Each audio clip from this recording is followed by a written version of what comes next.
All right. So welcome, and let's do some quick introductions. We do have Dr. Eric Rice, the director of the program, is with us to hang out this evening. So, Dr. Rice, if you'd like to hop in and do a quick introduction. And I'm sorry, Morgan McClassen, who's also joined us, she's an alumni. Her name is not listed here. We'll also have her introduce herself as well. But Dr. Rice, if you want to take it away. Sure.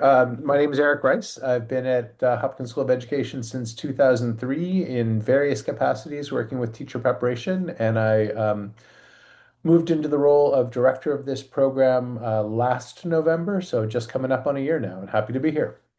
Thank you.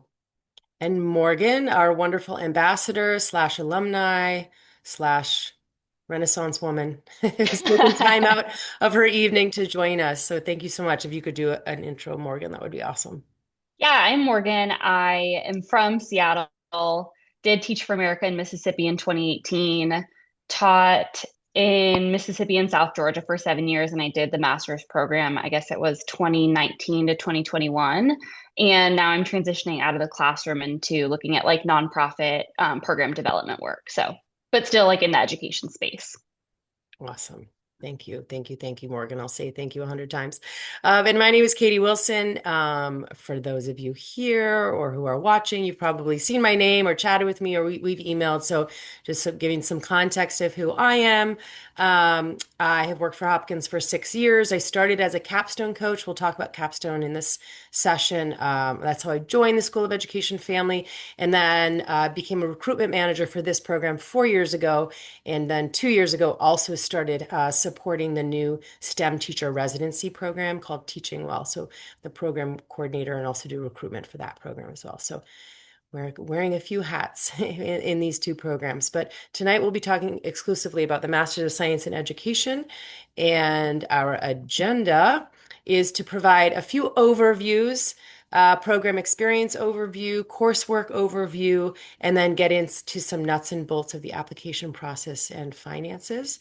So the first two bullet points, I want to try as much as possible to hand the mic over to Morgan so she can sort of share the student experience, the student perspective.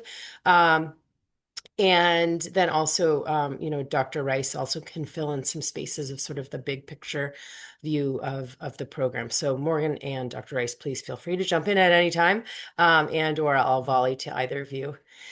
So program experience overview, and Morgan, if you wouldn't mind grabbing one of these and kind of sharing out. Just going to go like that. So this program is actually technically 39 credits. It's a Master's of Science in Education. It's a 39 credit program. You may have seen on the website or in other materials that actually 9 credits are waived. And we'll get into that a little bit more, but you're actually completing 30 credits of the 39 credit program with us. Those 9 credits are waived because of this summer institute that you do with either TFA or TNTP.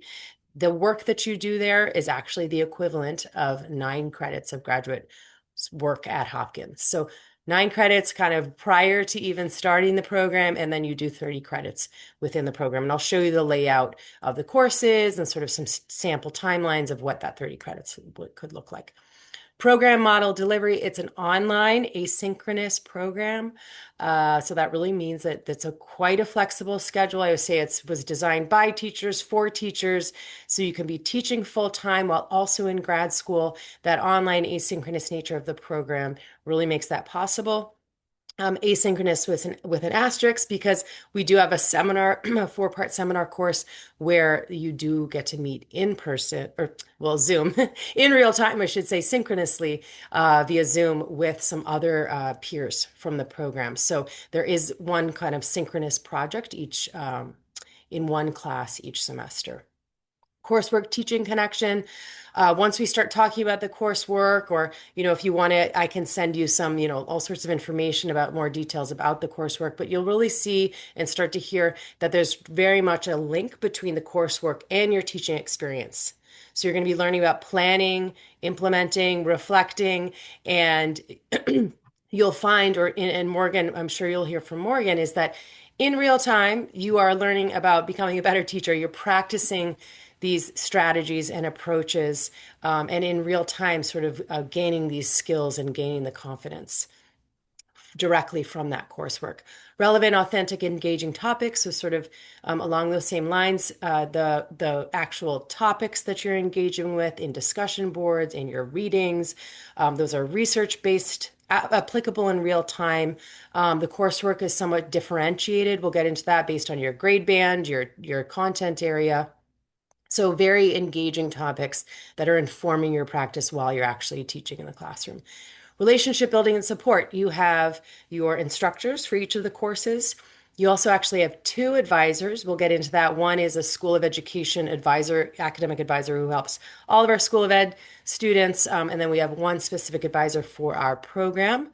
You also have a coach, as I had mentioned, a capstone coach when you're in this culminating project, this whole semester long culminating project we call capstone. You have a coach who supports and buoys you through that. And then, of course, you have your peers who, again, I'm sure we'll hear from Morgan, is that the experience of sort of developing this network of peers, particularly in that seminar synchronous project and in other ways that you end up really creating some deep connections with your peers.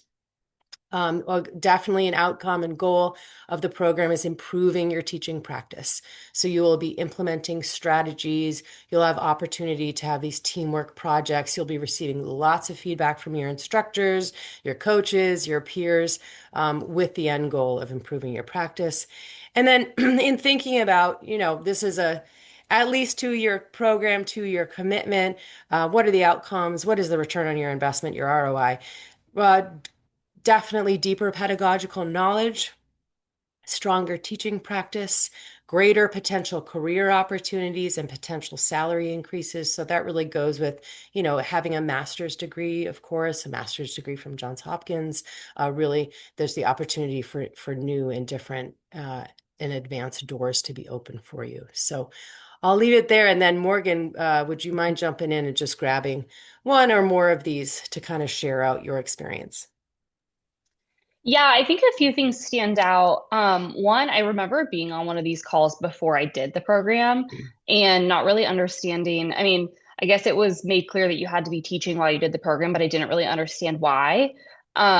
And it's like so clear why that's a requirement because there's so many things that they're having you try, implement, think through that are directly applicable to your classroom teaching that you then have an opportunity to refine and reflect on with your professors and your peers. And I think the like practical approach there is really what makes you a better educator because you get to try things in real time. It's not as abstract as some things tend to be, I think, at the graduate level.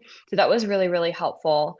The other thing I'm thinking about is just like the relationship building. Like I said earlier, I'm in the process of pivoting out of the classroom and into the nonprofit space. And I've been working really closely with one of my professors that I met in 2019, not just as a reference, but like we hop on Zoom and try to like problem solve some of the stuff I'm running into and figure out exactly where I want to head. And then also the peers that I had, so the classmates that I had in the program, even though it was online, I still like we're still in close contact. One of them has their own nonprofit, one of them is teaching abroad, and so we're all kind of in different spaces. But we've been able to connect and kind of figure out where we can head with the degree from this program. So that's been really nice. That's great. Thank you for that, Morgan. So in terms of coursework, this is I guess you can have like a laundry list here of the 14 classes. We have 10 core classes, 3 self-selected electives, and then this capstone course, which is 0 credit. We'll talk about that. But so you can sort of see like the list of all the classes that are required for this master's.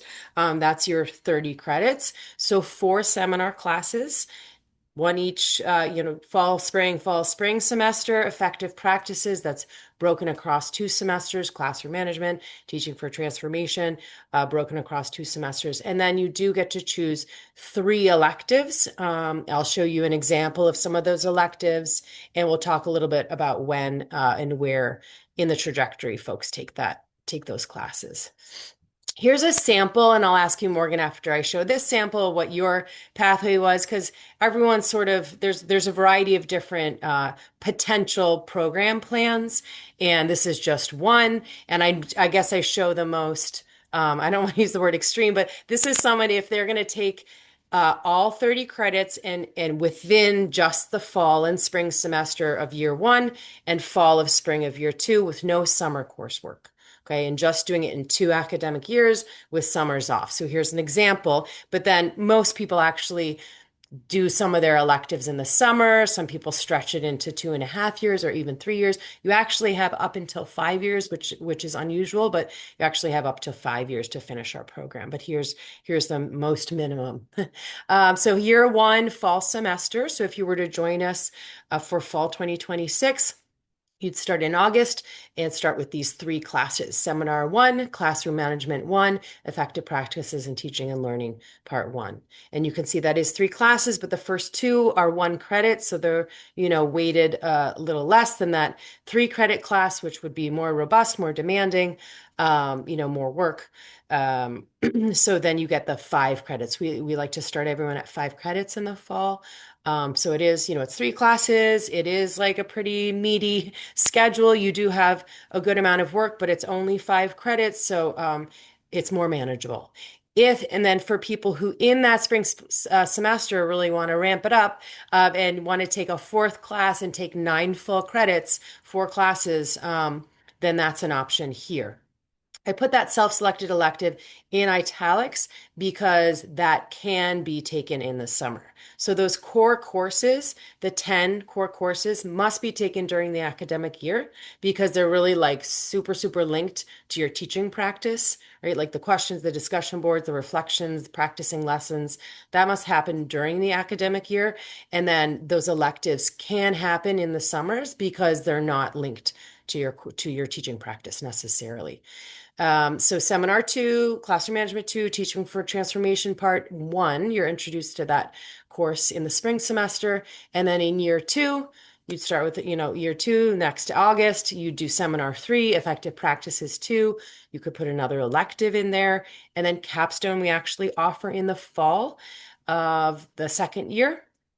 And then in the spring semester, you do Seminar 4, Teaching for Transformation 2, and Self-Selected Elective 3. So you can imagine if you take the electives listed here, and you could do all 3 in the summer, you could do 2 in the summer, 1 in the summer, in 2 separate summers. Like there's different ways to do it, but some people like their summers free. Some people like a lighter summer with only 1 elective or 2 or 3. So it really, really depends. And this is something you have 2 advisors, a School of Education advisor and a program advisor. So those folks will really help you think through it. But you can know that really in that fall semester, things are kind of set for you of taking those 3 classes, and then where you go from there, there is some kind of like flexibility. So, Morgan, what was your pathway? Yeah, so I, of course, started with the 5 credits the first semester and realized that that was just the right amount for me. I was teaching full time. So I did the 5 credits and then I didn't add an elective in the spring. I did like all of the core classes, of course, during the school year, my first and second semester. And then in the summer, I did all 3 electives. So it was 9 credits, but I wasn't working. I had the summer off and I wasn't teaching summer school or anything. So I was able to do all my electives that summer and then finish up with the core classes the next year again, the fall and the spring semester. So I got the whole program done in the 2 years and it felt very, very manageable. I think I personally would have been overwhelmed adding the elective during the school year, just given the other commitments I had and just knowing my own work style and stuff. So it's helpful that they give you the 5 that first semester so you can tell like, can I add more or will this be entirely too much? And I think you know yourself well enough to be able to decide. Yep. Yep. I think that's really great advice. Like, so you can imagine, so you did 6 credits in spring and then, yeah, and then 9 in the summer. And then here would have been what, 5 and 5. 5 and 5. Yeah. So, yeah. So you kind of had that like 5 or 6 during the academic year and then just crammed in the summer. And I'll ask you once we get to the electives of the types of electives that you took, because I remember you saying you had a really good time. You get to kind of like nerd out on these elective classes. So, okay, we'll hear more about that. So, Um, and Morgan, if you could jog your memory and just kind of share an anecdote from each of these classes to bring them a bit to life. But I'll just start with seminar. So there's seminar 1 through 4, as you guys saw. So if you're with us for 2 years, you do fall, spring, and just do 1, 2, 3, 4. And then you can see here that the seminar course actually is 1 credit in that first year and 2 credits in the second year. So kind of like steps up a bit in terms of the rigor and demands on the students. But here's just an example of some of the topics that are covered in seminar. Trauma-informed teaching, family engagement, social emotional learning. And we really have modules that are like month long. And with each month-long module, there's a group project. So maybe, Morgan, could you share a bit about the group project in particular, unless there's something else about seminar you'd like to share? Yeah, I referred to this a little bit earlier, but maybe not super clearly. In my first semester, was paired with this group of teachers that you do like group projects with. So you like hop on a Zoom call together. That's the synchronous piece because you're working as a group to get some sort of project completed. And we worked really well together. And so we started to register for our classes together for the next 3 semesters. So we were able to keep the same group throughout the entire program. And those are the people that I was referring to earlier that I'm like still in contact with and are a great network for me. But also just like a small tidbit, I have been looking through a lot of my Hopkins work as I'm pivoting my career and looking for like work samples for different job applications and stuff. And I literally submitted the family engagement plan that we made for a job application. So Awesome. all of this stuff is like really, really relevant, really useful. And I really did, I'm not a fan of group projects generally, but with a program that's rigorous like the Hopkins program and people in the program committed to becoming better teachers, it really was a pleasant group project experience. Yeah, clearly, if you guys like, made sure that each of the semesters you were together again, that's awesome. That's so cool. And where do you remember like where in the country others were? Like you were in Yeah. Mississippi. Yeah, I was in Mississippi. So one of the girls was in Memphis, and so we were like 30 minutes away. We would actually That's meet up better. to work on some of Oh, the that's stuff. cool. Yeah. And then one of them was in New Orleans and the other one I think was in the Northeast somewhere. So Okay. pretty spread out. Yeah, that's awesome. And that's, I always say that's like definitely one of the benefits of the program. And a really cool aspect of the program is that you're learning about like what it's like to teach all over the country, other TFA or TNTP core members who are teaching all over the country. So that's awesome. Thank you. All right, so classroom management, if you guys remember, like here you jump in like right fall semester. You're taking a classroom management class, and word on the street is that that's amazingly helpful, particularly for the people who are first year teachers, second year teachers, I mean, and beyond. But I think if you all are new to the classroom, first year, second year, then it's amazing to just jump right into a classroom management class, fall semester. Refining your classroom culture and management strategies, supporting positive mindsets that lead students to reach their academic goals, including families and caretakers as active participants in their children's education. That's the family engagement plan that Morgan referenced. It's very much, the family engagement is very much woven into a few of the courses, actually. So you can see sort of the list of some of the classroom management topics. And a note about the next 3 classes, there's kind of a note where we differentiate the coursework a bit. So classroom management, this course is differentiated based on experience. So people who are just entering the classroom for the first time or on their second year, first or second year, you would be in a section, clustered in a section if in this classroom management class. So, and that's called defining the environment. So assuming one is new to the classroom, really getting kind of that foundational knowledge, experience, discussions about approaches to managing the classroom. Whereas folks who are 2+ years, oftentimes we have people who are alumni who apply to the program. So they would be in a different section titled Refining the Environment. And so that conversation looks a little bit different about classroom management if you are, a few years in. So it's a really cool kind of like intentionality here to make sure that people are having the deepest learning experience that they can. Morgan, any tidbits from this class, from this experience that you remember?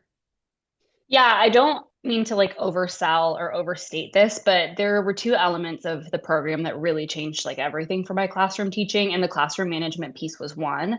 I think when you're a TFA or TNTP teacher, there are a lot of transferable skills that you have from undergrad, from other work experiences that allow us to be successful teachers without this sort of training. But classroom management wasn't one of those things for me. I didn't really have like experience leading high schoolers through anything, when I first jumped in the classroom. And this really helped me shift my mindset from thinking about managing and controlling my classroom to like partnering with students and working alongside them. And that's something that I think really set me apart in years like 2 through 7 of teaching. And I really got that from this program.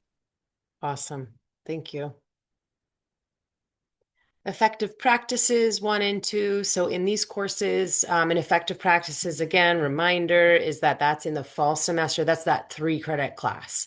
So that's a pretty heavy hitter where you're really diving into the most foundational ideas, strategies, and skill sets needed to be an effective educator.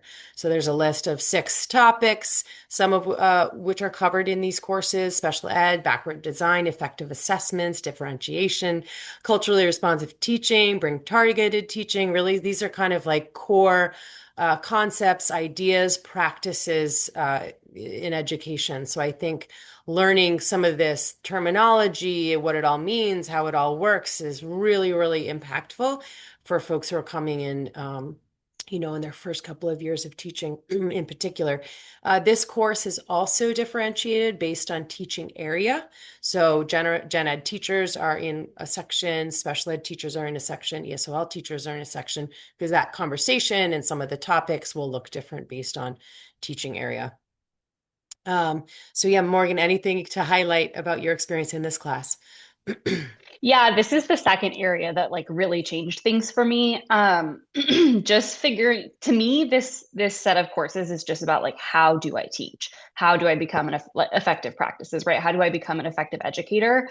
And I think this became a really solid strength of mine and a reason why I'm looking right now into pivoting into the nonprofit sector in the program development space, because there's so many pieces here that are directly applicable: backwards design, assessment, differentiation, culturally targeted stuff, are all things that you can apply not just to classroom teaching, but other levels, I think, in the education space. And so I'm excited about that. And those are definitely skills that I got from this class, or this set of classes. Yeah, and for those of you who weren't here at the beginning when Morgan introduced herself, you did the program, you did TFA and the master's program and then taught for many years after as well, right? Yeah. So I think you said eight, Yeah, 8 years or so in total. 7. 7 years. 7 in total, but Yeah, exactly. So you got to practice this stuff like yes. over and over again for And almost a decade. Yeah, exactly. yeah, Great. and I like spent a lot of time leading different teachers at my school through how to do these things, because unfortunately,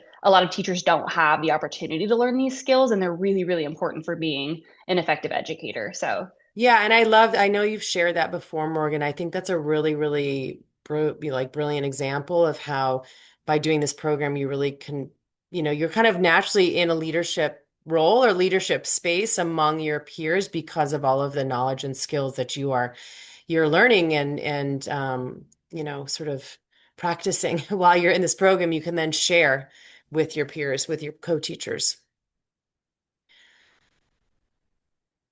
So teaching for transformation, I think that's the fourth of the four core courses.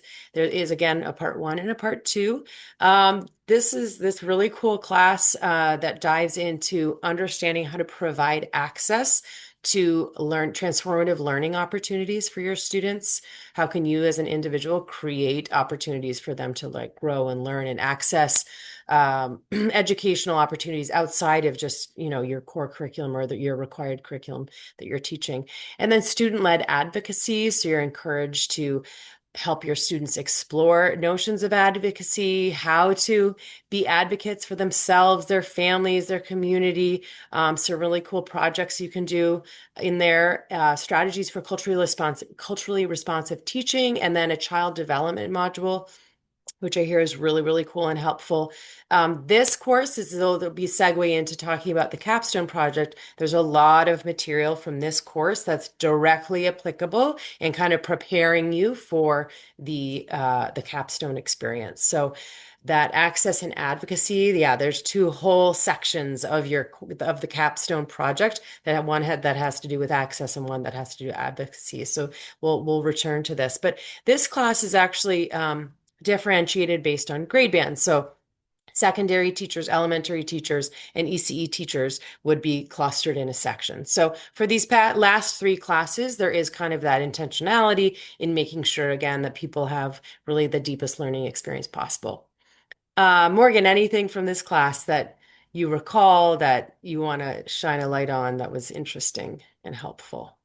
Yeah, I think what comes to mind right now, and I think the Hopkins program threads this throughout, but especially in this section where you're focusing on expanding opportunity for students and figuring out how to advocate for them and then also build skills within themselves to advocate for themselves, is really tied to, I think, a lot of the reasons why we joined Teach for America or TNTP in the first place.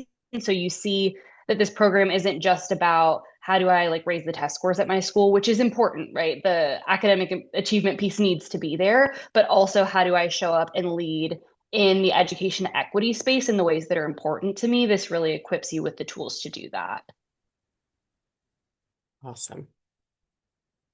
All right, so here's a list of maybe a dozen or so electives. And this is just a snapshot, an example of what's being offered, I believe, this year or in previous years. So you can really read through and see there's like quite a diversity of courses, types of courses.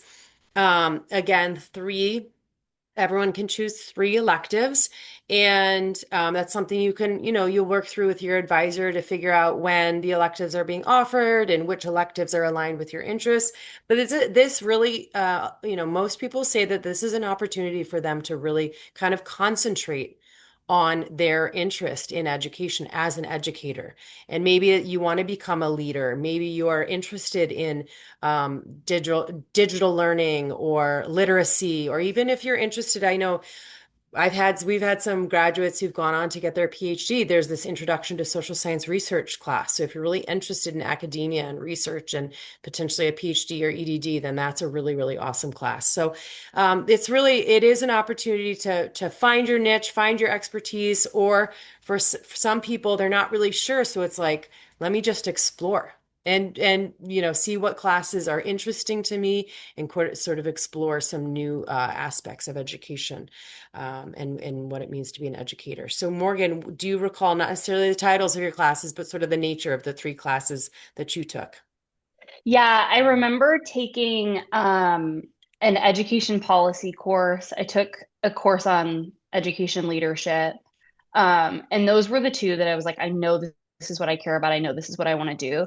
Well, the education leadership elective showed me that, in fact, it's not what I wanted to do. Hmm. But then I randomly at the last minute threw in this creativity and education course because I decided again last minute that I wanted to get all my electives done in the summer. And that course was so fun and so cool and really pushed me outside of my comfort zone. I'm very type A, kind of can tend to be rigid. And I think some of that was coming through in my teaching where my students are like, all of our assignments look the same. And this like Mhm. really pushed me to think about not just instructing in the way that would be like easiest for me to learn, but in creative ways that reach all of my students. And the professor for that was super cool too. And I think was outside of this particular program. He was just like in the School of Ed at large. And so it was really cool to be able to network with some of that faculty as well. I don't know if that's still the case. Yeah, definitely. That's a really, really good point that it is our core courses are taught by like our core faculty. And then the electives, the core faculty, some of whom have been teaching since the start of the program, I want to say like 13 years ago. So it's really this core faculty who teach our core courses, but then with electives, it is an opportunity to potentially take classes in other parts of the School of Ed, because we have doctorate programs, we have other master's programs. And potentially, cross paths with either faculty and or students from other programs. So that is pretty cool. Dr. Rice, I don't know if do you have anything to kind of add there in terms of Is that that is ongoing with the electives, that it is an opportunity to cross into and sort of take classes potentially with people in ITGL or Yeah, policy or yeah. yeah, I put a couple of quick comments in the chat. Just one caution, just if you are with Baltimore, Hawaii, particularly if you're Baltimore Elementary, you have to basically all of your electives have to go to literacy courses. So there can be some restriction. But yeah, the big partnership that we're working on now is with the policy program. So there'll be a number of new policy electives. If you are in Baltimore, you could take electives with our International Teaching and Global Leadership program, and they have a number of interesting options. But those are face-to-face courses, so that just gets a little sticky. But yeah, there are, for accreditation reasons, certain courses are off limits. Like most of our counseling courses, you need to be in that program. Some of the doctoral courses are closed to master's students. But with those kinds of restrictions, it is an opportunity to interface with students across different programs and learn some other kinds of stuff that's not maybe directly applicable to teaching, but maybe is directly applicable to a future career. Yeah. Great, thank you. And yeah, the asterisk there is exactly to Dr. Rice's points, is that if you are with TFA with one of our regional partners, either Baltimore or Hawaii, and you are a current core member, doing your kind of on the licensure track with Baltimore or Hawaii, then the electives are there's some specifics there. So you won't necessarily have this same sort of like freedom to select electives. So for folks who are from TFA Hawaii, TFA Baltimore, and want to kind of like dive into that more, then we actually have an entire session that's exclusively for TFA Hawaii and then exclusively for TFA Baltimore. So those info sessions are offered in the coming months. So yeah, we could definitely we can chat further about that, what that looks like. Thanks for bringing that up, Dr. Rice. Capstone. So this is this amazing, awesome, wonderful, challenging, culminating project. And I think I mentioned that 6 years ago, that's how I joined School of Education, was as a capstone coach. So supported people through this amazing process of developing their capstone project. And we'll hear from Morgan about what that was like for her. But it's essentially, it's a website. And there's a template, so we try to make sure that it's not too much of a heavy lift in terms of the tech of building a website. So there's templates, very clear kind of like sections. There's an about me section and about my classroom section. And it is a kind of like a course, but it's a 0 credit course. But it is a course in Canvas that you're going through a very, very clear kind of checklist and explanation of what's expected in each section of this website, each section of this capstone project. And you have a coach who's supporting you, on a weekly or bi-monthly basis, really supporting you through the process of developing this portfolio of your work, the portfolio of your teaching practice while you've been in the master's program. So the 4 core sections of capstone are access, advocacy, culturally responsive teaching, and dramatic academic growth. So like I had mentioned in that teaching for transformation class, it's really, there's, a lot of practice and lessons and projects you do that are directly related to these 2 sections of the capstone. So you have an access section, an advocacy section, culturally responsive teaching section. Also, there's material from teaching for transformation that is relevant for that culturally responsive teaching section, effective practices, part 2. So you're really, you're going through and building out a portfolio of your work, uploading kind of like, documents and examples, videos, audio projects, photos, example lesson plans, example of writing and work that you've done while a master's student that really elaborates on access, advocacy, CRT, and dramatic academic growth. So without going into like too much detail there, it is a full semester process.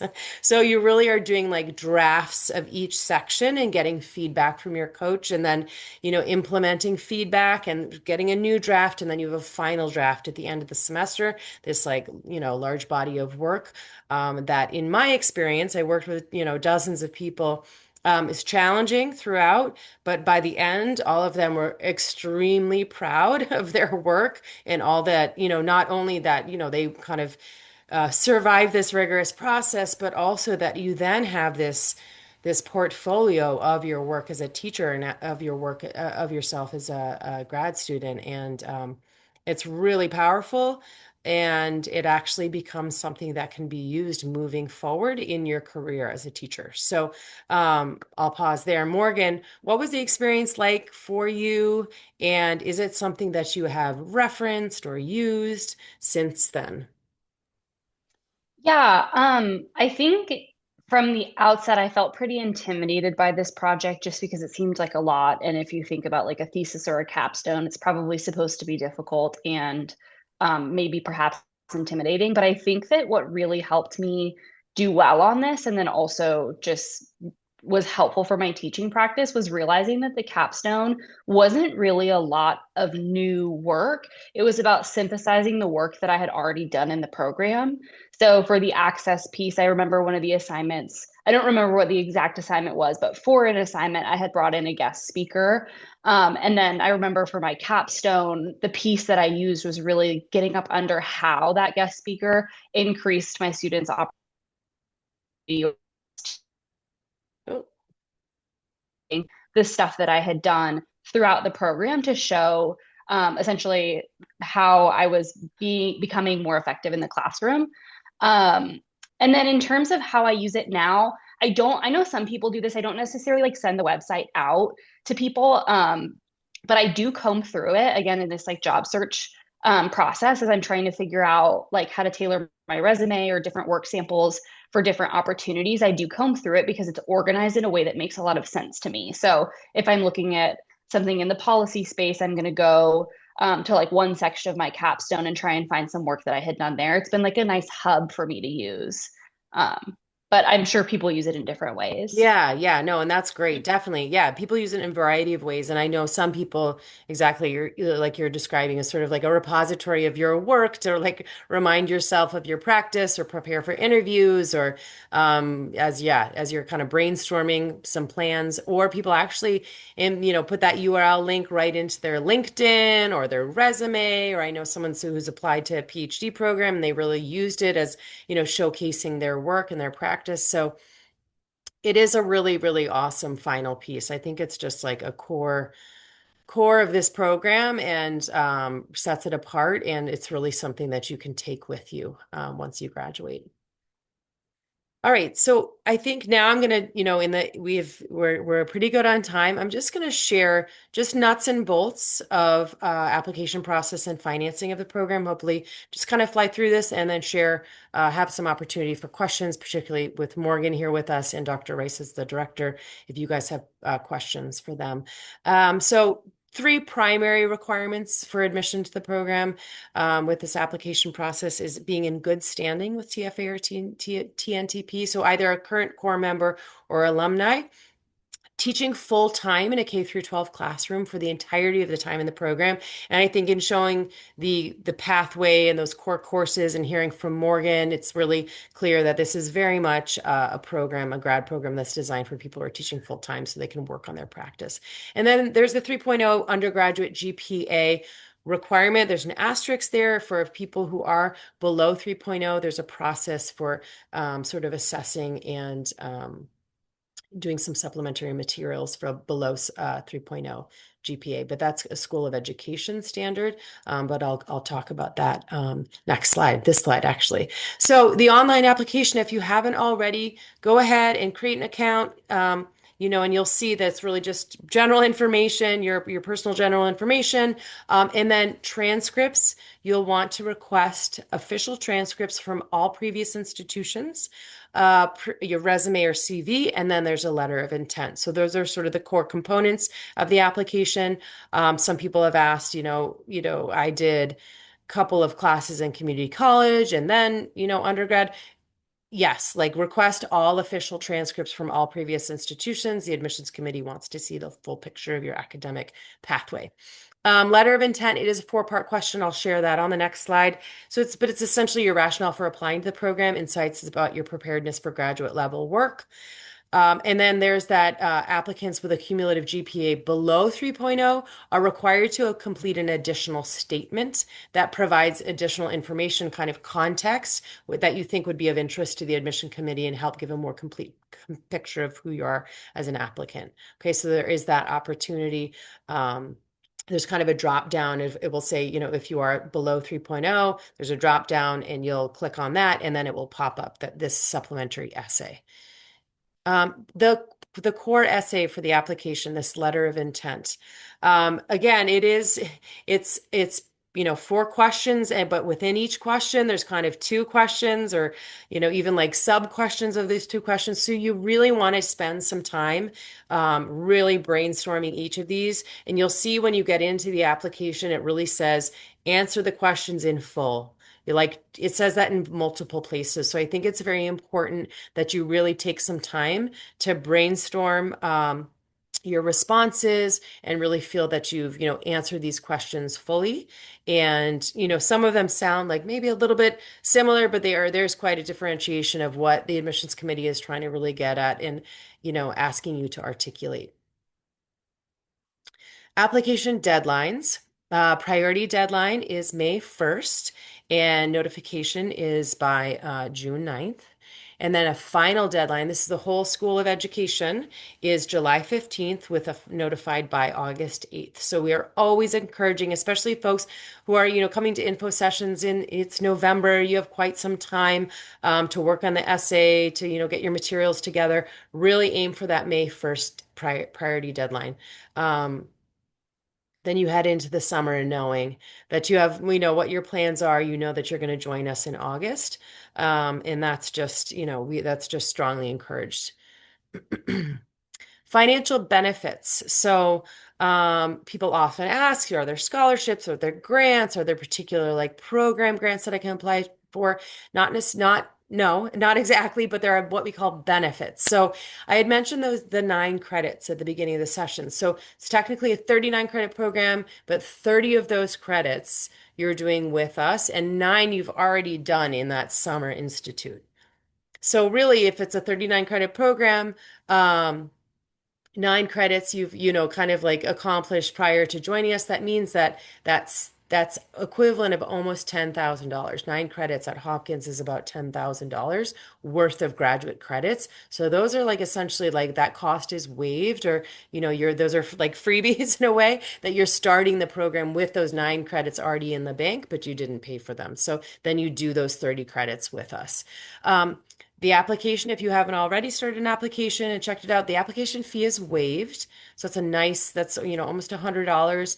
Waived registration fees for 2 years. I want to say it's $175 each semester. So for 2 years, for those 4 semesters, that's almost $600.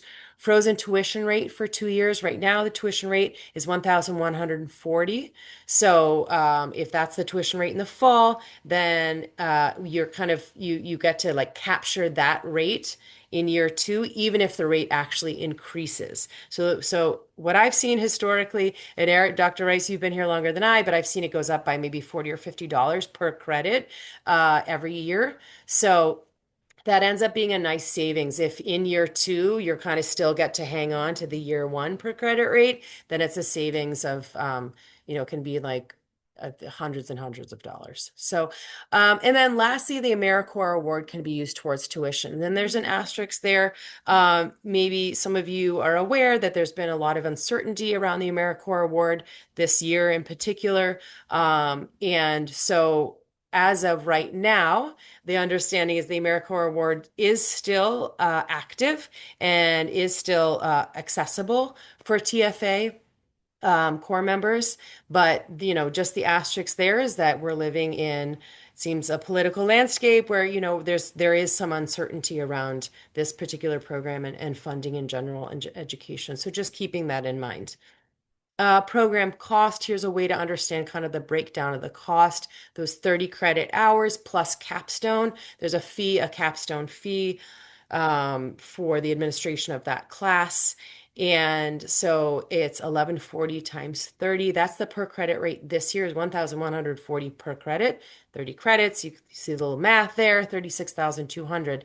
Now, assuming that AmeriCorps award is accessible, this year, it's 7,395 for a year of service.